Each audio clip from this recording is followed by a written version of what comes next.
수지교회가 벌써 26살이 되었습니다. 교회를 처음 개척할 때 제 모습을 사진을 보게 되면 상당히 젊고 풋풋했습니다. 그런데 이제는 은퇴를 계산하는 그 나이가 되어가고 있습니다. 교회를 처음 개척했을 때 아버지께서 하나님의 부름받은 그 나이에 저는 교회를 시작을 했습니다. 여러분, 교회라고 하면 무엇이라고 생각합니까? 정말 교회 참으로 좋은 곳이다. 은혜가 있는 곳이다. 정말 저 교회에 가면 정말 내 마음을 시원케 해주는 곳이다. 이렇게 생각합니까? 아니면 교회 하면 세상 사람들이 손가락질하는 그대로 그 모습입니까? 교회의 사전적 의미를 보게 되면 같은 신앙을 가진 신도들이 모여 이루는 제도화된 조직체 및 집회 건물이라 이렇게 말하고 있습니다. 그런데 분명한 것은 교회는 그런 정도의 의미를 가진 것이 아닙니다. 성경적으로 교회라고 하는 것은 그 이상의 의미를 가지고 있습니다. 그리스도의 몸이며 하나님의 집이며 하나님의 백성입니다. 그런데 그리스도의 몸이 상처투성입니다. 그리스도가 십자가에서 받은 상처로도 족한데 심한 상처를 받고 있습니다. 하나님의 집이 허물어져 비가 새고 틈새로 바람이 들어오고 있습니다. 하나님의 백성이 자기들끼리 싸우고 있습니다. 마귀와 싸울 사람들이 자기들끼리 싸우느라고 마귀와 싸우지 못하고 싸워도 마귀에게 지고 있습니다. 우리 하나님, 우리 그리스도 때문이 아니라 완전하지 못한 사람 때문에 교회가 상처를 받고 비난의 화살을 맞아 쓰러지고 있습니다. 필립이 안시는 하나님께서 우리같이 형편없는 인간들로 교회를 세우신 것은 거의 도박에 가까운 모험이었다. 이렇게 말하고 있습니다. 맞습니다. 그러나 하나님은 그 도박에서 절대로 손해보지 않습니다. 괴테의 서사시 중에 헤르만과 도르테아라고 하는 유명한 책이 있습니다. 그 글에 이런 말이 있습니다. 인간의 생활과 일생의 운명은 한순간에 의해 결정된다. 오랜 시간을 끈다 할지라도 결정은 한순간에 내리게 된다. 오직 분별력 있는 사람만이 바른 결정을 내릴 수 있다. 많은 고민을 하더라도 결국은 그 결단하는 시간은 순간입니다. 더욱이 마지막 결단이 중요합니다. 물론 시작도 좋아야 합니다. 과정도 훌륭해야겠습니다만은 가장 중요한 것은 마지막 결단입니다. 결정을 어떻게 했느냐가 중요합니다. 다 들어보고 다 조언도 받아보고 그런데 내 맘대로 이건 아무런 소용이 없습니다. 뭐하러 조언을 받으며 뭐하러 여러 가지 의견을 다 수렴했습니까? 내 마음대로 할 건데 뭐하러 그런 시간을 낭비하고 있습니까? 아무리 은혜를 받아서 아멘을 한다 할지라도 딱 문 밖에 나가서 본인의 생각으로 돌아온다고 하면 무슨 의미가 있겠습니까?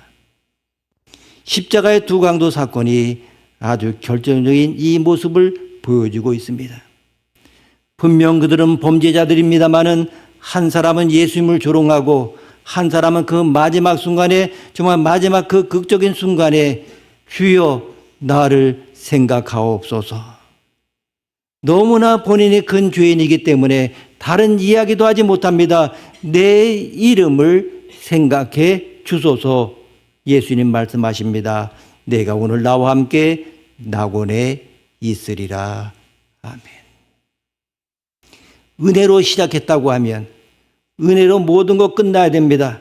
그러나 너무나 많은 사람들이 은혜로 시작했다가 스스로의 능력과 의지와 경험에 매여서 은혜를 잃어버리게 됩니다.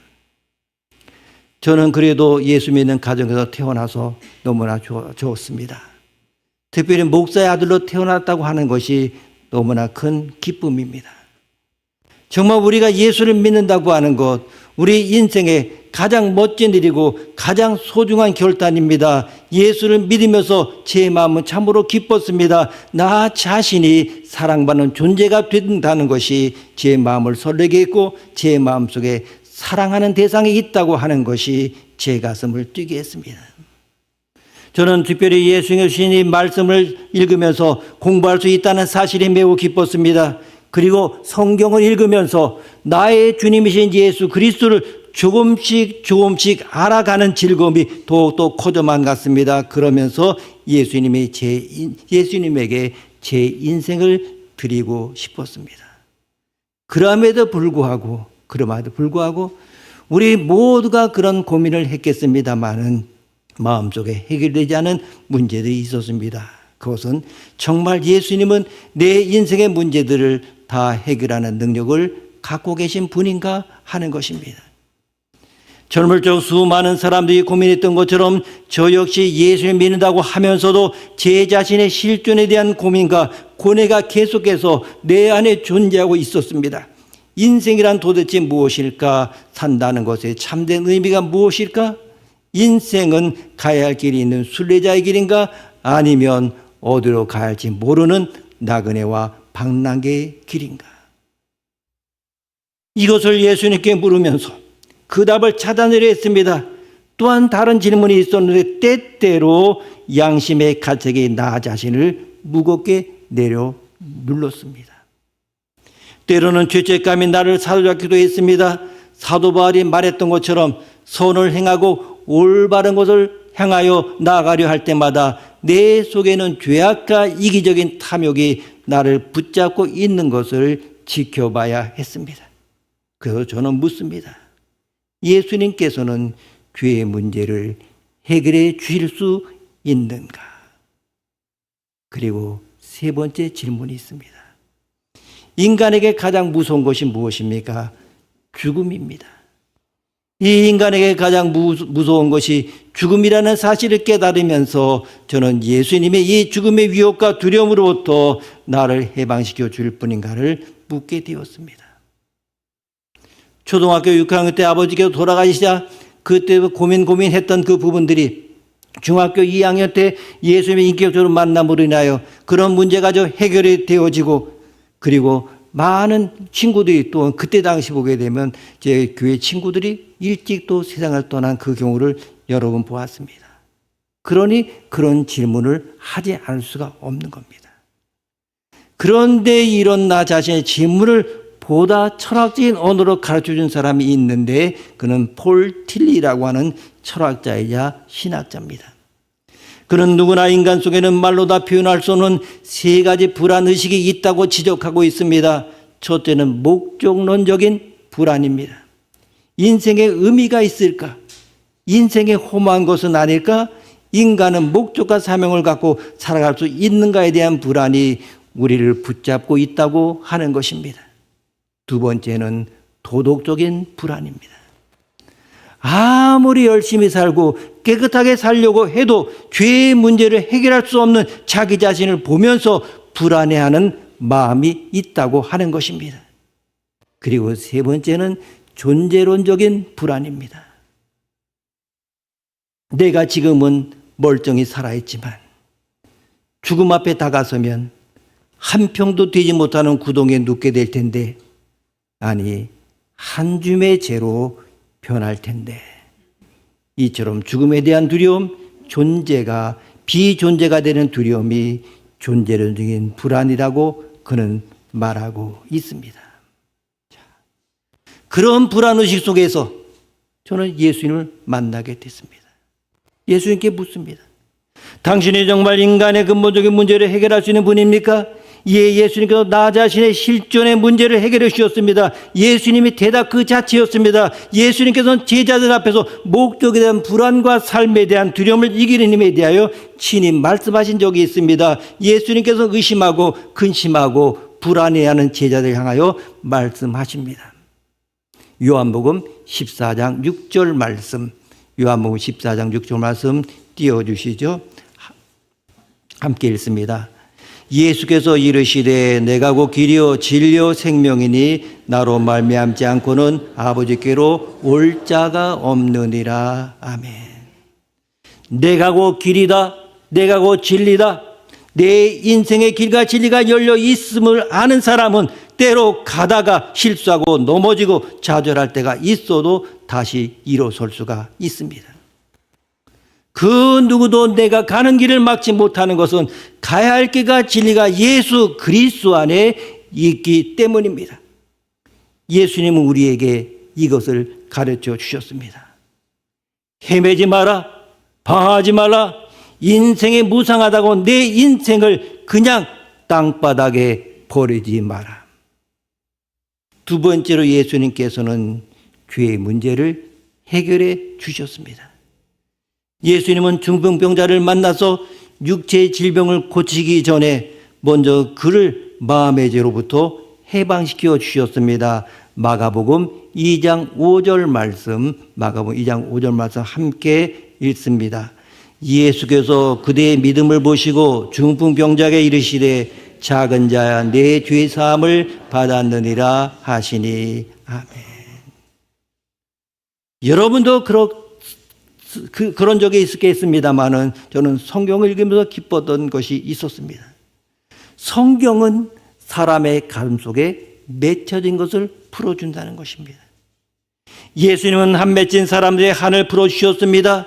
죄의 한, 분노의 한, 질병의 한, 내 속에서 다 풀어낼 수 없는 아픔의 한을 풀어주시는 예수님을 보면서 저는 환호했습니다. 예수님의 마음이 답답하고 정말 가슴앓이를 하는 사람들을 친히 만지시고 어루만지시고 고쳐주셨습니다. 우리는 가늠하다가 현장에서 붙잡힌 여인의 이야기를 잘 알고 있습니다. 정말 많은 사람들이 흥분해서 이 여인을 돌로 치려고 했습니다. 그때 예수님이 그 앞에 나타나셔서 말씀하십니다. 죄 없는 자가 먼저 돌로 치라. 그러자 아무도 돌을 던질 수가 없었습니다. 사람들이 모두 다 물러났습니다. 그 후에 예수님께서 이 여인을 향하여 말씀하십니다. 요한복음 8장 11절 말씀, 8장 11절 말씀 함께 읽습니다. 대답하되 주여 없나이다. 예수께서 이르시되 나도 너를 정죄하지 아니하노니 가서 다시는 죄를 범하지 말라 하시니라. 아멘. 여인에게는 그동안 정말로 그의 편이 되어서 위로해 주는 사람이 없었습니다. 늘 비난과 멸시와 조롱을 하던 사람들 뿐이었습니다. 그런데 예수님께서는 사랑과 긍휼로 이 여인에게 다가오셨고 이 여인을 용서해 주셨습니다. 예수님께서 십자가에 달리시면서 마지막으로 하신 말씀도 그것이었습니다. 저들을 용서해 주옵소서. 예수님께서는 우리 안에 있는 죄의 문제를 해결해 주셨습니다. 우리 속에 정말 맺힌 것, 답답한 것, 죄책감으로부터 우리를 해방시켜 주셨습니다. 그리고 예수님은 죽음의 문제를 해결해 주셨습니다.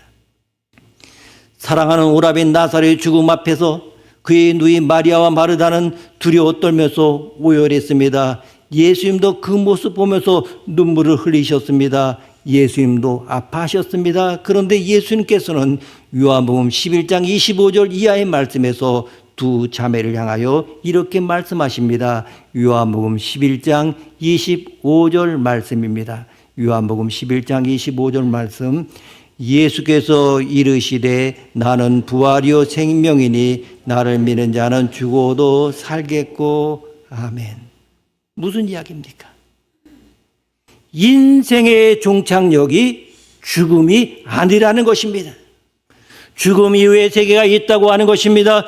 영원한 생명이 있다는 것입니다. 그래서 예수님께서 나사로를 살려주시고 당신이 십자가에 못 박히셨다가 죽었다 다시 사흘 만에 부활하신 역사를 우리에게 친히 보여주셨습니다. 기독교는 부활의 종교입니다. 기독교는 영생의 소망을 갖고 이 땅에서 담대히 사는 믿음의 종교입니다. 우리는 예수님을 통하여 죽음의 위협으로 벗어나라는 말씀을 듣게 됩니다. 죽음아, 내가 쏘는 것이 무엇이냐? 죽음아, 너의 승리가 어디 있느냐? 예수님을 믿는 사람들의 축복이 바로 여기에 있습니다. 저는 예수님을 만나면서 예수님이 너무나 멋졌습니다. 예수님이 너무나 사랑스러웠습니다. 정말 예수님을 믿는 것이 너무나 자랑스러웠습니다. 이 세상 어느 누가 예수님처럼 이렇게 단도직입적으로 말한 사람이 있습니까? 내가 길이다, 내가 진리다, 내가 생명이다, 내가 부활이다, 내가 용서다. 우리는 성경을 통해서 하나님의 아들이신 예수님을 깨닫습니다. 저는 예수님이 너무나 좋아서 하나님의 말씀에 이 성경책을 열심히 읽었습니다. 아침에 일어나서 읽었습니다. 친구들과 함께 모여서 읽었습니다. 말씀을 통해서 너무나 많은 것을 얻게 되었습니다. 그 중에 저의 가슴을 벅차게 했던 말씀들이 있습니다. 그것은 하나님께서 말씀하시면 그 말씀이 사건이 된다는 말씀이었습니다. 그것은 우리가 철학서를 많이 읽어도 다른 철학자들의 말들과 다릅니다. 시성주의는 우리 머릿속의 말들과 달랐습니다. 이 말씀이 이 땅에서 그대로 이루어진다는 사실을 가르쳐 주었습니다. 하나님께서 태초에 하늘과 땅을 만드셨을 때 그러했습니다. 창세기 1장 3절 말씀 함께 읽습니다. 빛이 있으라 하시니 빛이 있었고 아멘. 말씀에 에너지가 있습니다. 말씀 속에 능력이 있습니다. 빛이 있으라 말씀하시니 그대로 되었다고 하는 것이 창조의 역사 속에 나타난 하나님의 말씀의 모습입니다. 여러분, 믿음의 조상이었던 아브라함 잘 아실 것입니다. 그가 믿었던 하나님은 어떤 하나님이었습니까? 아브라함은 하나님께서 말씀하실 때 그 말씀이 사건이 된다고 하는 것을 그대로 받아들였습니다.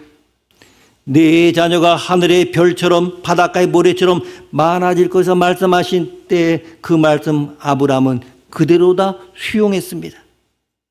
그런데 현실을 보니 어떻습니까? 현실이 그렇지가 않습니다. 현실에 문제가 너무나 많습니다. 현실적으로 그는 늙었습니다. 어디에도 자녀를 낳을 가능성이 전혀 보이지 않았습니다. 그러나 아브라함은 하나님의 말씀을 믿었습니다. 창세기 15장 6절 말씀, 창세기 15장 6절 말씀 함께 읽습니다.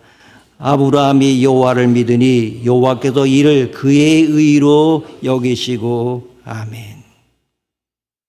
여호와를 믿는다고 하는 것은 여호와의 말씀을 믿는 것입니다. 예수님을 믿는다고 하는 것은 예수님의 말씀을 믿는 것입니다. 그 말씀이 살아있고 힘이 있고 에너지가 있어서 내 삶 속에 그대로 나타난다는 사실을 믿는 것이 바로 믿음입니다. 그래서 구약의 예언자들은 하나님의 말씀을 기다렸습니다. 그리고 하나님 말씀이 그들에게 임했을 때마다 그들은 예언하지 않을 수가 없었습니다. 우리가 잘 아는 에레미야가 그랬습니다. 하나님께서 에레미야에게 뭐라고 말씀하십니까? 계속해서 뭐라고 합니까? 자기 민족에게 가서 심판을 전하라 말씀하십니다. 내 민족에게 어떻게 멸망을 선포합니까? 하나님의 심판을 선포합니까? 그것이 너무나 싫었습니다. 그러자 결국 그는 어떻게 말합니까? 에레미야 20장 9절 말씀 함께 읽습니다. 에레미야 20장 9절입니다. 내가 다시는 여호와를 손빠지 아니하며 그의 이름으로 말하지 아니하리라 하면 나의 마음이 불붙는 것 같아서 골수에 사무치니 답답하여 견딜 수 없나이다. 아멘. 여러분, 하나님을 사랑하십니까? 그렇다면 하나님의 말씀을 사랑해야 됩니다. 여러분은 예수님을 사랑하십니까? 그렇다면 예수님이 무슨 말씀을 하셨는지 그 말씀을 들어야 합니다. 그리고 그 말씀이 내게 사건으로 나타나는 사실을 이 가슴으로 받아들여야 됩니다. 저는 이 사실을 깨달았을 때 하나님 앞에 기도했습니다. 하나님, 내게도 말씀하여 주옵소서. 내가 듣겠나이다. 당신의 말씀을 내 삶 속에 사건으로 만들어 주옵소서. 생명의 사건, 사랑의 사건, 치유의 사건으로 나를 변화시켜 주옵소서. 바울은 하나님의 말씀인 예수 그리스도를 증거하였습니다. 오늘 본문 고린도전서 2장 2절 말씀 우리가 함께 읽습니다. 내가 너희 중에서 예수 그리스도와 그가 십자가에 못 박이신 것 외에는 아무것도 알지 아니하기로 작정하였음이라. 아멘. 사도 바울은 예수 그리스도만을 알기로 했다고 선언하고 있습니다. 그것도 십자가에 못 박이신 그리스도만을 알기로 했다고 선언합니다. 바울이 어떤 인물입니까? 정말 무식한 인물입니까? 아닙니다. 그때 당시의 석학이었습니다. 그는 유대 히브리 정교에 정통한 바리새인 랍비였습니다. 그가 헬라 도시였던 다소에서 자라면서 헬라 철학을 두루 섭렵했던 인물이었습니다. 처음에는 그리스도가 십자가에 못 박혔다는 사실을 받아들일 수가 없었습니다. 그의 지식과 지성이 그것을 이해할 수가 없었습니다. 그래서 처음에는 저항하고 거부했습니다. 격렬하게 핍박했습니다. 이단 중에 이단이 기독교라 이렇게 생각했습니다. 그래서 그는 칼을 높이 들고 기독교인들을 핍박하기 시작했습니다. 그러나 하나님께서는 바울을 사용하기를 원하셨습니다. 바울은 십자가에 죽었다고 생각하는 나사렛 예수가 부활하신 그리스도로 다가오신 모습을 목격하게 되었습니다. 그는 질문합니다. 당신이 예수입니까? 당신은 도대체 누구입니까? 하나님의 아들이십니까? 당신이 십자가에 죽은 것이 당신의 죄 때문입니까? 아니면 우리를 향한 하나님의 사랑의 징표를 보여주시기 위함이었습니까? 그때 그는 깨닫습니다. 그것은 역설의 지혜요, 역설의 계시였습니다. 바울은 가장 강한 분이 가장 연약한 모습으로 이 땅에 오셨다는 사실을 깨닫게 되었습니다. 가장 영광스러운 분이 가장 누추한 자리, 가장 비참한 십자가의 자리에서 죽었다는 사실을 알게 되었습니다. 가장 지혜로운 분이 인간을 살리려는 하나님의 사랑 때문에 가장 미련한 모습으로 이 땅에 오셨다는 사실을 알게 되었습니다. 그래서 그는 머리를 숙이고 무릎을 꿇었습니다. 하나님, 이제는 내 지성을 더 이상 자랑하지 않겠습니다. 하나님, 내가 갖고 있는 지혜와 지식은 주님의 지혜와 지식에 비교하면 아무것도 아닙니다. 그는 겸손히 자기의 모든 것 다 내려놓고 예수 그리스도를 영접합니다. 그리고 예수님 안에는 하늘의 지혜와 계시의 지식, 성령의 능력을 확인하고 나를 위해서 자기 아들을 버리신 위대한 하나님의 사랑의 은총을 깨달으면서 마음속에 사명을 얻게 되었습니다. 그는 예수 그리스도가 곧 하나님의 말씀인 것을 깨달았습니다. 그래서 그분의 말씀을 증거하기 시작했습니다. 그 말씀을 평생 증거하기로 작정했습니다. 바울이 십자가에 달린 예수 그리스도만을 알기로 했다는 것은 이제 다른 모든 지식을 다 버리겠다고 하는 것입니다. 보는 눈을 달리겠다는 말입니다. 예수 그리스도의 십자가의 눈으로 세상과 사람과 역사를 보겠다고 하는 것입니다. 예수를 믿는다고 하는 것 매우 중요한 것입니다. 그것은 안경을 바꾸는 것입니다. 지금까지 지니고 있었던 나의 지식과 지혜의 안경에서 예수 그리스도를 통한 하나님의 지혜와 지식의 안경으로 내 인생의 모든 것을 다시 교명하겠다고 하는 결단입니다. 그런 지식이 많다고 으쓱대며 교만한 자가 볼 수 없는 것이었습니다. 이것을 깨닫게 되었을 때 바울 자신도 낮아지기 시작했습니다. 3절 말씀 함께 읽습니다. 3절입니다. 내가 너희 가운데 거할 때 약하고 두려워하고 심히 떨었노라. 아멘. 본래 바울은 아주 강한 사람이었습니다.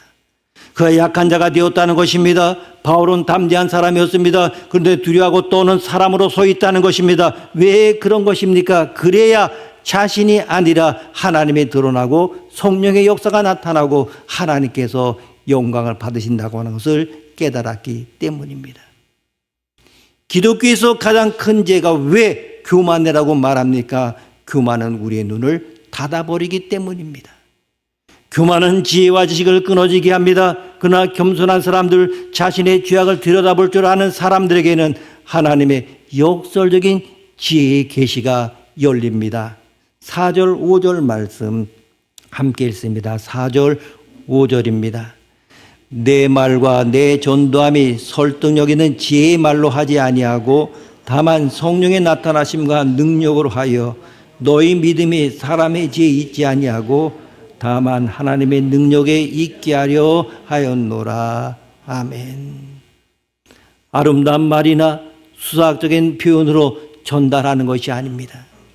예수 그리스도의 말씀을 그저 두렵고 떨리는 마음으로 전할 때 말씀 자체가 갖고 있는 성령의 능력이 사람들을 감동시키고 사람들의 믿음을 더하는 역사가 나타난다고 하는 것입니다. 바울은 이 사실을 경험하면서 고백하고 있습니다. 제가 어렸을 때 아마 1967년 8년도였었던 것 같습니다. 옛날엔 노방전도라고 하는 것을 많이 했습니다. 그때도 아버지가 목회하던 그 교회에서 주일 오후에 전도를 나간 적이 있습니다. 현수막을 들고 그리고 북을 치면서 온 교우들이 교회로 시작해서 이제 면목동 주변 그리고 중랑천 뚝방을 돌면서 전도를 합니다. 그때 불렀던 찬송이 있는데 그건 1923년도 청년 찬송가에 처음 실렸던 것이고 그리고 이제 합동 찬송가 있을 때 486장에 있었던 금주가입니다. 아마 제가 한두 번 이 말씀을 드렸을 것입니다. 자, 금주가를 부르면서 전도합니다. 처음에 그냥 어려서 나가니까 이제 창피하기도 했습니다만은 그러나 한편으로는 어리니까 참으로 재미가 있었습니다. 그리고 어떤 자부심 같은 것이 생겨났습니다. 그래서 그 당시 보게 되면 예수 믿는 사람들 존경했던 때니까 말입니다. 한번 전도 나가면 또한 많은 사람들이 또한 아이들도 막 뒤따라 오지 않습니까? 근데 금주가가 어떤 내용이냐 하면 부르기는 좀 그런데요. 그건 한번 1절을 불러보면 금수강산 내 동포여 술을 입에 대지 말라 건강지력 손상하니 천치될까 늘 두렵다 마시지 마라 그 술 보지도 마라 그 술 우리나라 복받기는 금주함에 있느니라. 2절은 폐가망신 될 독주는 빚도 내서 마시면서 자녀교육 위하여는 일전 한 푼 안 쓰려네. 전국 술값 다 합하여 곳곳마다 학교 세워 자녀 수양들 시키면 동서 문명 잘 빛내리. 천부 주신 내 재능과 부모님께 받은 귀체 술에 돕기 받지 말고 국가 위에 일할지라. 요즘도 보게 되면 아주 원색적으로 전도하는 사람들이 있습니다. 불신지옥, 예수천당. 이 시대에 오히려 철학적이나 어떤 아름다운 미사여구나 또 필요한 모든 것들보다는 원색적인 복음 전도가 필요하지 않겠습니까? 오늘날 달리던 69번 버스가 뒤집혀져 타고 있던 모든 사람이 죽었습니다. 탄 사람 중에 누가 제일 억울하겠습니까? 먼저는 결혼식이 내일인 총각. 두 번째는 졸다가 한 정거장 더 오는 바람에 죽은 사람. 세 번째는 버스가 출발했는데도 억지로 달려와서 문 두드려 열고 탔던 사람. 그리고 네 번째는 69번 버스를 96번으로 잘못 보고 탄 사람 중 누구입니까? 여러분 누구라고 생각합니까? 정답은 가장 억울한 사람은 예수님을 모르고 죽어 지옥에 간 사람이라고 합니다.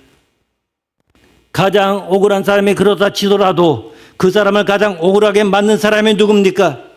심지 않고 무너지지 않은 그리스도인 바로 나 자신입니다. 그 사람이 죽어가면서 얼마나 원망했겠습니까? 억울한 그 사람이 지옥에 가서라도 얼마나 원망하겠습니까?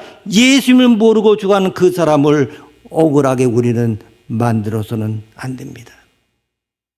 여러분, 교회 창립 26주년을 맞아 우리는 다시 한번 다짐을 해야 합니다. 말씀이 사라진 찬양은 노래의 자랑에 불과합니다. 말씀이 사라진 기도는 인간의 녹두리와 자기 독백에 불과합니다. 말씀이 사라진 예배는 결코 하나님께서 기뻐하실 수 없는 형식적인 예배에 불과합니다. 예수님이 하나님의 말씀입니다.